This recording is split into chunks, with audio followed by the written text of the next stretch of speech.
বন্ধুরা, ভদ্রেশ্বর মেলা আর কয়েকদিন বাদে শুরু মেলা আমাদের।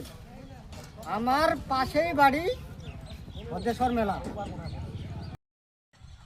এই যে মদ কাতুয়া ভদ্রেশ্বর মেলা, মেলা মেলা মেলা। এই যে মেট্রো রেল বন্ধুরা, মেট্রো রেল। এদিকে আবার এসে নারান্দা।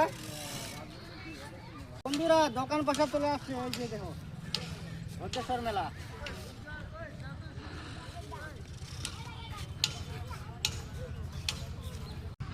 মেলার শিব বাবার মন্দির, ভোলে বাবার মন্দির, আর আর ওই যে পাশে মায়ের মন্দির, কালীমার মন্দির। ভাই একটা ফুলটা এসে দেখানি। বন্ধুরা মেলার পাশেই মহারাজা পুকুর, কি আর বলবো, অসাধারণ ভিউ। বন্ধুরা এখানে অবশ্যই আসবেন, আর মেলায় আসার আমন্ত্রণ রইল। আমার প্রিয় মিষ্টি বন্ধুরা, ভালো থাকবেন, সুস্থ থাকবেন। ভিডিওটা না বাড়িয়ে এখান থেকে শেষ করলাম। ধন্যবাদ।